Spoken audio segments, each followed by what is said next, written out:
இருக்கும். தண்ணிக்குள்ளே போய் விழுந்துச்சுப்பா. அது குட்டி தானே, பாரு விழுது. பறக்க முடியல போல அதால். இது லைட்டாக பண்ணுது, ஆனால் ஃபுல்லாக பறக்க தெரியல. அதோட விங்ஸ் பாதி காண போயிடுச்சு பட்டு, அதனால பறக்க முடியல போலடி.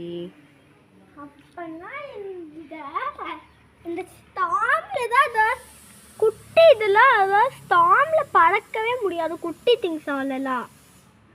அது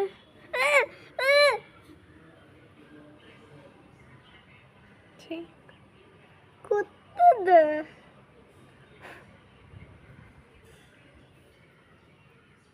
குட்டில எறும்பு வருது, ஆனா ஏன் ஏறுனா திருப்பி இறங்க மாட்டுது? இறங்கிச்சு. அண்ணா கையில் உட்காந்துருக்கு. வெயிட் பண்ணு, எதுவும் பண்ணாத.